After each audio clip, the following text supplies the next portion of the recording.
ಹರೇ ಕೃಷ್ಣ. ಎಲ್ಲ ಕೇಳುಗರಿಗೂ ಭಗವದ್ಗೀತಾ ಅಧ್ಯಯನಕ್ಕೆ ಸ್ವಾಗತ. ಭಗವದ್ಗೀತೆಯ 16ನೇ ಅಧ್ಯಾಯವನ್ನು ದೈವಾಸುರ ಸಂಪದ್ವಿಭಾಗ ಯೋಗ ಎಂದು ಕರೆಯುತ್ತಾರೆ. ಈ ಅಧ್ಯಾಯದ ಪ್ರಾರಂಭದಲ್ಲಿ ಭಗವಾನ್ ಶ್ರೀಕೃಷ್ಣನು ದೈವಿ ಸಂಪತ್ತಿನ ಬಗ್ಗೆ ತಿಳಿಸುತ್ತಿದ್ದಾನೆ. ಮೊದಲ 3 ಶ್ಲೋಕಗಳಲ್ಲಿ 26 ವಿಷಯಗಳ ಕುರಿತಾಗಿ ಇಲ್ಲಿ ತಿಳಿಸಲಾಗಿದೆ.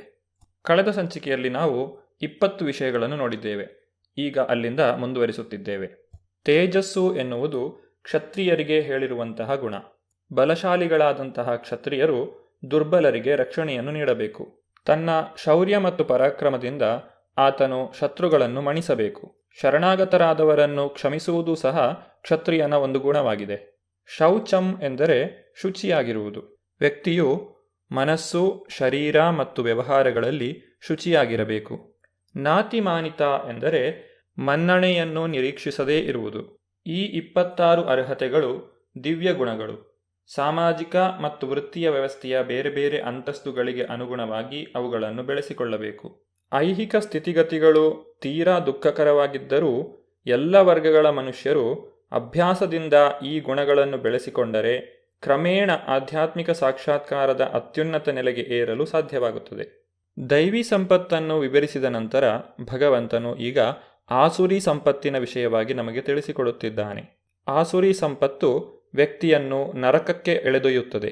ದಂಭೋ ದರ್ಪೋ ಅಭಿಮಾನಶ್ಚ ಕ್ರೋಧ ಪಾರುಷ್ಯಮೇವ ಚ ಅಜ್ಞಾನಂ ಚಾಭಿಜಾತಸ್ಯ ಪಾರ್ಥ ಸಂಪದಮಾಸುರೀಂ. ಅನುವಾದ: ಪಾರ್ಥನೆ, ಜಂಬ, ದರ್ಪ, ಅಭಿಮಾನ, ಕ್ರೋಧ, ಕ್ರೌರ್ಯ ಮತ್ತು ಅಜ್ಞಾನ ಈ ಗುಣಗಳು ರಾಕ್ಷಸೀ ಸ್ವಭಾವಕ್ಕೆ ಸೇರಿದವು. ರಾಕ್ಷಸೀ ಸ್ವಭಾವದವರು ಆಧ್ಯಾತ್ಮಿಕ ಮುನ್ನಡೆಗೆ ಬೇಕಾದಂತಹ ತತ್ವಗಳನ್ನು ಅನುಸರಿಸುವುದಿಲ್ಲ. ಅವರು ದುರಹಂಕಾರಿಗಳಾಗಿರುತ್ತಾರೆ. ಇತರರು ತಮ್ಮನ್ನು ಪೂಜಿಸಬೇಕೆಂದು ಅಪೇಕ್ಷಿಸುತ್ತಾರೆ. ಸಣ್ಣ ವಿಷಯಗಳಿಗೆ ಸಿಟ್ಟು ಮಾಡಿಕೊಳ್ಳುತ್ತಾರೆ. ಕಠಿಣವಾಗಿ ಮಾತನಾಡುತ್ತಾರೆ. ಏನು ಮಾಡಬೇಕು ಮತ್ತು ಏನು ಮಾಡಬಾರದು ಎಂಬುದು ಅವರಿಗೆ ತಿಳಿದಿರುವುದಿಲ್ಲ. ತಮ್ಮ ಮನಸ್ಸಿಗೆ ಬಂದಂತೆ ನಡೆದುಕೊಳ್ಳುತ್ತಾರೆ ಮತ್ತು ಯಾರ ಅಧಿಕಾರವನ್ನೂ ಅವರು ಗುರುತಿಸುವುದಿಲ್ಲ. ವ್ಯಕ್ತಿಗೆ ಈ ರಾಕ್ಷಸೀ ಸ್ವಭಾವವು ಹುಟ್ಟಿನಿಂದಲೇ ಬಂದಿರುತ್ತದೆ. ಬೆಳೆಯುತ್ತಾ ಹೋದಂತೆ ಈ ಅಶುಭಕರ ಗುಣಗಳನ್ನು ಅವರು ಪ್ರಕಟಿಸುತ್ತಾರೆ. ಆಸುರಿ ಸಂಪತ್ತಿನ ವಿವರಣೆಯನ್ನು ಕೇಳಿದ ನಂತರ ಅರ್ಜುನನು ತಾನು ಈ ಯುದ್ಧವನ್ನು ಮಾಡುವುದರಿಂದ ಆಸುರಿ ಸಂಪತ್ತನ್ನು ಪ್ರದರ್ಶಿಸುತ್ತಿದ್ದೇನೆಯೇ ಎಂಬಂತಹ ಒಂದು ಅನುಮಾನ ಆತನಲ್ಲಿ ಮೂಡಬಹುದು. ಅದಕ್ಕಾಗಿ ಭಗವಂತನು ಇಲ್ಲಿ ಆತನಿಗೆ ಈ ರೀತಿಯಾಗಿ ಹೇಳುತ್ತಿದ್ದಾನೆ: ದೈವೀ ಸಂಪದ್ ವಿಮೋಕ್ಷಾಯ ನಿಬಂಧಾಯಾಸುರೀಮತ ಮಾಶುಚ ಸಂಪದಂ ದೈವೀಂ ಅಭಿಜಾತೋಸಿ ಪಾಂಡವ. ಅನುವಾದ: ದೈವಿ ಗುಣಗಳು ಮುಕ್ತಿಗೆ ಸಾಧನವಾಗುತ್ತವೆ, ಆಸುರಿ ಗುಣಗಳು ಬಂಧನಕ್ಕೆ ಸಾಧನವಾಗುತ್ತವೆ.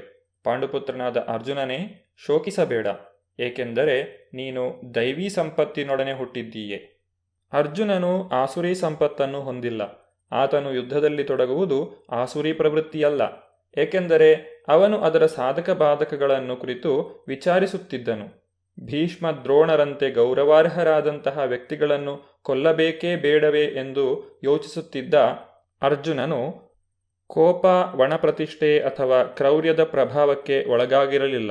ಅರ್ಜುನನು ಆಸುರಿ ಸಂಪತ್ತನ್ನು ಹೊಂದಿಲ್ಲ. ಯುದ್ಧದಲ್ಲಿ ಶತ್ರುವನ್ನು ಮಣಿಸುವುದು ಕ್ಷತ್ರಿಯನ ಕರ್ತವ್ಯ. ಆತನು ಇಂತಹ ಕರ್ತವ್ಯವನ್ನು ಮಾಡದೇ ಇದ್ದರೆ ಅದು ಆಸುರಿ ಸ್ವಭಾವವಾಗುತ್ತದೆ. ಆದ್ದರಿಂದ ಇಲ್ಲಿ ಅರ್ಜುನನು ಶೋಕಿಸಲು ಕಾರಣವಿಲ್ಲ. ಭಗವಾನ್ ಶ್ರೀಕೃಷ್ಣನು ಆಸುರಿ ಸ್ವಭಾವದ ಕುರಿತಾಗಿ ಇನ್ನಷ್ಟು ವಿಚಾರಗಳನ್ನು ಮುಂದಿನ ಶ್ಲೋಕದಲ್ಲಿ ತಿಳಿಸುತ್ತಿದ್ದಾನೆ. ದ್ವೌ ಭೂತ ಸರ್ಗೌ ಲೋಕೇಸ್ಮಿನ್ ದೈವ ಆಸುರ ಏವ ಚ ದೈವೋ ವಿಸ್ತರಶಾ ಪ್ರೋಕ್ತ ಆಸುರಂ ಪಾರ್ಥ ಮೇ ಶೃಣು.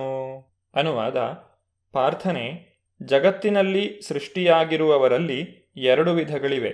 ಒಂದು ದೈವಿ ವರ್ಗ, ಇನ್ನೊಂದು ಆಸುರಿ ವರ್ಗ. ದೈವಿ ಗುಣಗಳನ್ನು ಈಗಾಗಲೇ ವಿವರವಾಗಿ ಹೇಳಿದ್ದೇನೆ. ಇನ್ನು ಆಸುರಿ ಗುಣಗಳನ್ನು ಕೇಳು. ದೈವಿ ಗುಣಗಳನ್ನು ಪಡೆದು ಹುಟ್ಟಿದವರು ನಿಯಂತ್ರಿತ ಬದುಕನ್ನು ನಡೆಸುತ್ತಾರೆ. ಅವರು ಶಾಸ್ತ್ರಗಳಲ್ಲಿ ಹೇಳಿರುವ ಮತ್ತು ಆಚಾರ್ಯರು ಹೇಳುವ ಆದೇಶಗಳನ್ನು ನಡೆಸುತ್ತಾರೆ. ಅಧಿಕಾರಯುತ ಶಾಸ್ತ್ರಗ್ರಂಥಗಳ ಬೆಳಕಿನಲ್ಲಿ ಮನುಷ್ಯನು ತನ್ನ ಕರ್ತವ್ಯವನ್ನು ಮಾಡಬೇಕು.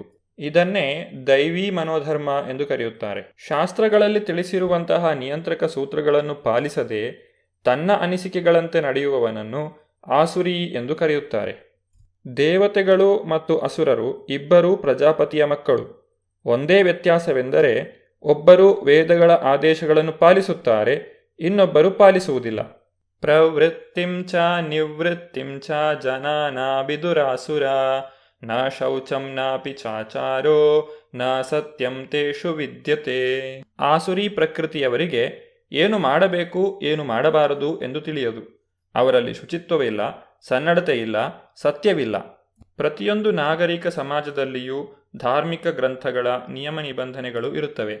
ಧರ್ಮಗ್ರಂಥಗಳ ಆದೇಶಗಳನ್ನು ಅನುಸರಿಸದೇ ಇರುವವರನ್ನು ಅಸುರರೆಂದು ಕರೆಯುತ್ತಾರೆ. ಆದ್ದರಿಂದ ರಾಕ್ಷಸರಿಗೆ ಧರ್ಮಗ್ರಂಥಗಳ ನಿಯಮಗಳು ತಿಳಿಯದು ಮತ್ತು ಅವರಿಗೆ ಅವುಗಳನ್ನು ಅನುಸರಿಸುವ ಒಲವೂ ಇಲ್ಲ. ಅವರಲ್ಲಿ ಬಹುಮಂದಿಗೆ ನಿಯಮಗಳು ತಿಳಿದಿಲ್ಲ ಮತ್ತು ಕೆಲವರಿಗೆ ತಿಳಿದಿದ್ದರೂ ಅವುಗಳನ್ನು ಅನುಸರಿಸುವ ಪ್ರವೃತ್ತಿಯಿಲ್ಲ. ಬಹಿರಂಗದಲ್ಲಿ ಮತ್ತು ಅಂತರಂಗದಲ್ಲಿ ಅವರು ಶುಚಿತ್ವವನ್ನು ಪಾಲಿಸುವುದಿಲ್ಲ. ಬಹಿರಂಗ ಶುದ್ಧಿಗೆ ವ್ಯಕ್ತಿಯು ಸ್ನಾನ ಮಾಡುವುದು, ಕ್ಷೌರ ಮಾಡಿಸಿಕೊಳ್ಳುವುದು, ಹೊಸ ಬಟ್ಟೆಯನ್ನು ಧರಿಸುವುದು ಇತ್ಯಾದಿಗಳನ್ನು ಮಾಡಿದರೆ, ಅಂತರಂಗ ಶುದ್ಧಿಗಾಗಿ ವ್ಯಕ್ತಿಯು ಸದಾಕಾಲ ಭಗವಂತನ ನಾಮಸ್ಮರಣೆಯನ್ನು ಮಾಡಬೇಕು. ಹರೇ ಕೃಷ್ಣ ಕೃಷ್ಣ ಕೃಷ್ಣ ಹರೇ ಹರೇ, ಹರೇ ರಾಮ ರಾಮ ರಾಮ ಹರೇ ಹರೇ ಎಂದು ಸಂಕೀರ್ತನೆ ಮಾಡಬೇಕು. ಬಹಿರಂಗ ಮತ್ತು ಅಂತರಂಗ ಶುದ್ಧಿಯ ಈ ನಿಯಮಗಳನ್ನು ಆಸುರಿ ಸ್ವಭಾವದವರು ಇಷ್ಟಪಡುವುದೂ ಇಲ್ಲ, ಅನುಸರಿಸುವುದೂ ಇಲ್ಲ. ಆಸುರಿ ಸ್ವಭಾವವನ್ನು ಹೊಂದಿರುವಂತಹ ವ್ಯಕ್ತಿ ಈ ಪ್ರಪಂಚವನ್ನು ಯಾವ ರೀತಿಯಾಗಿ ತಿಳಿದಿರುತ್ತಾನೆ ಎನ್ನುವುದನ್ನು ಭಗವಾನ್ ಶ್ರೀಕೃಷ್ಣನು ಮುಂದಿನ ಶ್ಲೋಕದಲ್ಲಿ ತಿಳಿಸುತ್ತಿದ್ದಾನೆ. ಅಸತ್ಯಂ ಅಪ್ರತಿಷ್ಠಂ ತೇ ಜಗದಾಹುರನೀಶ್ವರಂ ಅಪರಸ್ಪರ ಸಂಭೂತಂ ಕಿಮನ್ಯತ್ ಕಾಮಹೈತುಕಂ. ಈ ಜಗತ್ತು ಅಸತ್ಯ, ಇದಕ್ಕೆ ಆಧಾರವಿಲ್ಲ, ಇದನ್ನು ನಿಯಂತ್ರಿಸುವ ದೇವರಿಲ್ಲ ಎಂದು ಅವರು ಹೇಳುತ್ತಾರೆ. ಇದು ಕಾಮದಿಂದ ಹುಟ್ಟಿದ್ದು ಮತ್ತು ಕಾಮವಲ್ಲದೆ ಬೇರೇನೂ ಕಾರಣವಿಲ್ಲ ಎಂದು ಅವರು ಹೇಳುತ್ತಾರೆ. ಈ ಜಗತ್ತಿನ ಸೃಷ್ಟಿಯ ಹಿಂದೆ ಒಂದು ಉದ್ದೇಶವಿದೆ ಎಂಬುದನ್ನು ಆಸುರಿ ಸ್ವಭಾವದ ಜನರು ಅರ್ಥ ಮಾಡಿಕೊಳ್ಳುವುದಿಲ್ಲ. ಭಗವಾನ್ ಶ್ರೀಕೃಷ್ಣನು ತಿಳಿಸಿರುವಂತೆ ಮಯಾಧ್ಯಕ್ಷೇಣ ಪ್ರಕೃತಿ ಸೂಯತೆ ಸಚರಾಚರಂ. ಇಡೀ ಐಹಿಕ ಪ್ರಪಂಚವು ನನ್ನ ಆದೇಶಕ್ಕೆ ಅನುಗುಣವಾಗಿ ನಡೆಯುತ್ತಿದೆ. ಆಸುರಿ ಸ್ವಭಾವದ ವ್ಯಕ್ತಿಗಳಿಗೆ ಈ ಮಾತಿನಲ್ಲಿ ನಂಬಿಕೆಯಿಲ್ಲ. ಏತಾಂ ದೃಷ್ಟಿಂ ಅವಷ್ಟಭ್ಯ ನಷ್ಟಾತ್ಮಾನೋ ಅಲ್ಪಬುದ್ಧಯಃ ಪ್ರಭವಂತಿ ಉಗ್ರ ಕರ್ಮಾಣ ಕ್ಷಯಾಯ ಜಗತೋ ಹಿತ. ಅನುವಾದ: ಇಂತಹ ನಿರ್ಣಯಗಳನ್ನು ಅನುಸರಿಸುವ ರಾಕ್ಷಸಿ ಸ್ವಭಾವದವರು ನಷ್ಟಾತ್ಮರು. ಅವರಿಗೆ ಬುದ್ಧಿ ಇಲ್ಲ. ಅವರು ಜಗತ್ತಿನ ನಾಶಕ್ಕೆ ಕಾರಣವಾಗುವ ಉಗ್ರ ಕರ್ಮಗಳನ್ನು ಮಾಡುತ್ತಾರೆ. ರಾಕ್ಷಸಿ ಸ್ವಭಾವದ ಜನರನ್ನು ಭಗವಾನ್ ಶ್ರೀಕೃಷ್ಣನು ಇಲ್ಲಿ ಅಲ್ಪಬುದ್ಧಯ ಎಂದು ಕರೆದಿದ್ದಾನೆ. ಈ ರಾಕ್ಷಸಿ ಸ್ವಭಾವದ ಜನರ ಚಟುವಟಿಕೆಗಳು ಪ್ರಪಂಚವನ್ನು ವಿನಾಶದತ್ತ ಕರೆದೊಯ್ಯುತ್ತದೆ. ಐಹಿಕ ಜಗತ್ತನ್ನು ಭೋಗಿಸಲು ಅವರು ಸಾಧ್ಯವಾದಷ್ಟು ಪ್ರಯತ್ನಿಸುತ್ತಾರೆ. ಇದರಿಂದಾಗಿ ಅವರು ಹೆಚ್ಚು ಹೆಚ್ಚು ಹಿಂಸಾ ಪ್ರವೃತ್ತಿಯವರಾಗುತ್ತಾರೆ ಮತ್ತು ಕ್ರೂರಿಗಳಾಗುತ್ತಾರೆ. ಈ ರೀತಿಯ ಆಸುರಿ ಸ್ವಭಾವದ ಜನರ ಕಾರ್ಯಚಟುವಟಿಕೆಗಳು ಯಾವ ರೀತಿಯಾಗಿರುತ್ತದೆ ಎಂಬುದನ್ನು ಭಗವಂತನು ಈಗ ವಿವರಿಸುತ್ತಿದ್ದಾನೆ. ಕಾಮಾಶ್ರಿತ್ಯ ದುಷ್ಪೂರಂ ದಂಭಮಾನಮದಾನ್ವಿತ ಮೋಹಾದ್ಗೃಹೀತ್ವಾ ಅಸದ್ಗ್ರಾಹಾನ್ ಪ್ರವರ್ತಂತೆ ಅಶುಚಿವ್ರತ. ಅನುವಾದ: ತೃಪ್ತಿಯೇ ಆಗದ ಕಾಮವನ್ನು ಆಶ್ರಯಿಸಿ ಡಂಭ ಮತ್ತು ಒಣಪ್ರತಿಷ್ಠೆಗಳ ಉನ್ಮಾದದಲ್ಲಿ ಮೈಮರೆತು ಆಸುರಿ ಸ್ವಭಾವದವರು ಮೋಹಕ್ಕೊಳಗಾಗುತ್ತಾರೆ. ಅಶಾಶ್ವತವಾದ ವಿಷಯಗಳಿಂದ ಆಕರ್ಷಿತರಾಗಿ ಸದಾ ಅಶುಚಿ ಕರ್ಮಗಳಿಗೆ ಬದ್ಧರಾಗಿರುತ್ತಾರೆ. ರಾಕ್ಷಸರ ಕಾಮಕ್ಕೆ ತೃಪ್ತಿ ಎಂಬುದೇ ಇರುವುದಿಲ್ಲ. ಅವರು ಐಹಿಕ ಭೋಗದಲ್ಲಿ ತೃಪ್ತಿಯೇ ಇಲ್ಲದ ತಮ್ಮ ಬಯಕೆಯನ್ನು ಬೆಳೆಸುತ್ತಾ ಹೋಗುತ್ತಾರೆ. ಅಶಾಶ್ವತವಾದ ವಸ್ತುಗಳನ್ನು ಸ್ವೀಕರಿಸುವುದರಿಂದ ಅವರು ಸದಾ ಆತಂಕದಿಂದ ತುಂಬಿದ್ದರೂ ಮಾಯೆಯ ಕಾರಣದಿಂದ ಇಂತಹ ಕರ್ಮಗಳಲ್ಲಿ ನಿರತರಾಗಿಯೇ ಇರುತ್ತಾರೆ. ತಾವು ತಪ್ಪು ದಾರಿಯಲ್ಲಿ ನಡೆಯುತ್ತಿದ್ದೇವೆ ಎನ್ನುವಂತಹ ಜ್ಞಾನವು ಅವರಿಗೆ ಇರುವುದಿಲ್ಲ.